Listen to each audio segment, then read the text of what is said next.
우리가 보통 기도 응답에 대해 생각하는 것과는 조금 다른 아주 놀라운 이야기가 하나 있습니다. 오늘은 치유가 일어나는 또 다른 방식, 바로 가다가 낫는다는 이 숨겨진 신앙의 원리에 대해 한번 파헤쳐 보려고 합니다. 혹시 이런 경험 있으세요? 정말 간절하게 무언가를 바라면서 기도했는데 눈앞의 현실은 정말 조금도 바뀌지 않는 거예요. 그래서 실망하고 어쩌면 의심까지 들었던 그런 경험 말이죠. 만약 그런 마음을 한 번이라도 느껴보셨다면 오늘 이야기가 아마 정말 특별하게 다가올 겁니다. 자, 먼저 희망과 실망, 그 사이를 오갔던 한 여성의 실제 이야기 속으로 한번 들어가 보겠습니다. 이분은 정말 간절하게 기적을 찾아 나섰거든요. 이분의 상황이 어땠냐면요. 정말 상상 이상으로 절박했습니다. 이미 뇌출혈을 2번이나 겪어서 왼쪽 몸이 완전히 마비된 상태였고요. 당연히 혼자서는 걸을 수도 없었죠. 근데 더 심각한 건 의사가 3번째 뇌출혈이 오면 목숨이 위험할 거라고 경고까지 했다는 거예요. 정말 지푸라기라도 잡는 심정으로 기적 하나만을 바라보고 휴스턴에서 열린 한 집회에 참석했습니다. 그런데 몸을 전혀 가눌 수가 없으니까요. 존 오스틴 목사님께 기도를 받으려면 다른 사람들 손에 들려서 말 그대로 실려서 가야만 했어요. 자, 그런데 여기서 아주 흥미로운 일이 벌어집니다. 목사님이 머리에 손을 얹고 기도를 하는데 바로 그 순간 이 여성 스스로가 하나님의 능력이 자기 몸에 확 임하는 걸 아주 강렬하게 느꼈다는 겁니다. 얼마나 강했던지 그 힘에 못 이겨서 바닥에 쓰러질 정도였다고 해요. 하지만 결과는 어땠을까요? 이제 됐다, 기적이 일어났다, 이런 기대를 했겠지만 현실은 너무나 냉정했습니다. 몸에는 아무런 변화도 없었고 여전히 한 발짝도 움직일 수가 없었죠. 결국 들어올 때와 똑같이 다른 사람들한테 질려서 밖으로 나갈 수밖에 없었어요. 이분이 나중에 그때 심정을 이야기하는데요. 주변 사람들이 자기를 보면서 아이고 저 안타까운 사람 결국 아무것도 못 받고 실려 들어왔다가 그대로 실려 나가네 이렇게 수군거리는 것만 같았대요.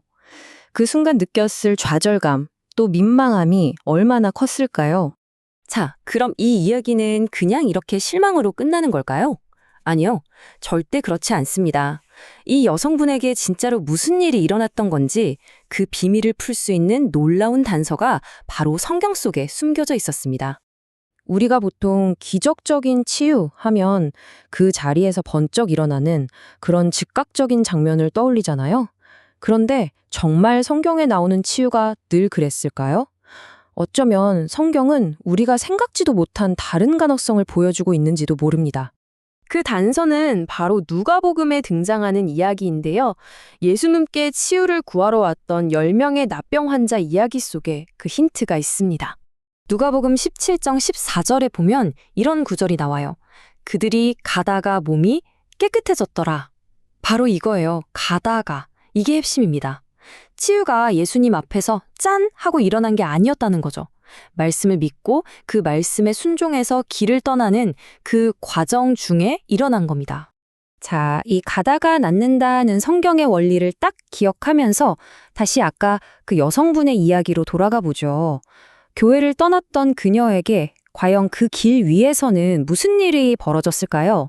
놀랍게도 기적이 일어난 장소는 예배당이 아니었습니다. 집으로 돌아가던 차 안, 그것도 교회를 떠나서 겨우 2블럭 정도 지났을 때였어요. 그녀는 아무 힘없이 차 뒷좌석에 그냥 누워 있었죠. 바로 그 순간이었습니다. 갑자기 아주 따뜻한 열기가 아무 감각도 없던 그 마비된 왼쪽 몸으로 쫙 흘러들어오는 게 느껴졌습니다. 바로 치유가 시작되고 있다는 신호였던 거죠. 그 따뜻한 열기와 함께 마비됐던 몸의 감각이 다시 돌아오기 시작했습니다. 그리고 마침내 그녀는 완전히 깨끗하게 치유되었습니다. 기도를 받는 그 자리에서가 아니라 믿고 돌아가는 바로 그 길 위에서 말입니다. 자, 이제 두 이야기가 딱 하나로 합쳐지죠?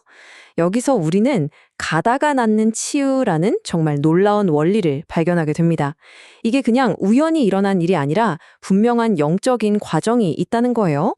이 과정을 3단계로 간단하게 정리해 볼 수 있어요. 첫 번째는 임팔테이션, 그러니까 능력이 전달되는 단계입니다. 기도받을 때 하나님의 능력이 우리 몸 안에 들어오는 거죠. 아까 그 여성분이 안수 기도받을 때 강력한 힘을 느꼈다고 했잖아요? 바로 그겁니다. 두 번째 단계는 과정이에요. 눈에 보이는 변화가 없어도 가는 길 내내 믿음을 꽉 붙잡고 있는 단계죠. 그리고 마지막 세 번째가 바로 나타남입니다. 그 믿음의 과정 끝에 마침내 치유가 실제로 우리 몸에 나타나는 겁니다. 그렇다면 이 중요한 원리를 우리 삶에 어떻게 적용할 수 있을까요? 핵심은 아주 간단합니다. 바로 믿음의 스위치를 꺼트리지 않고 계속해서 켜두는 겁니다. 믿음의 스위치라는 게 뭘까요? 이런 거예요. 눈에 보이는 결과는 아직 아무것도 없지만, 아니야, 하나님의 능력은 이미 내 안에서 일하고 있어. 라고 의식적으로 믿기로 선택하고 결단하는 거죠. 이건 그냥 막연하게 기다리는 게 아니라 아주 분명한 믿음의 행동입니다. 오늘 이야기의 모든 걸 담고 있는 이 고백을 마지막으로 여러분과 나누고 싶습니다. 나는 믿음의 스위치를 계속 켜둡니다. 내가 내 일상을 살아가는 동안 하나님의 치유 능력은 내 몸 안에서 역사해서 완전한 치유를 이루고 있습니다. 기도를 마친 바로 그 순간부터 시작되는 우리 인생의 가는 길 위에서 여러분의 믿음 스위치는 지금 어느 쪽으로 향해 있나요?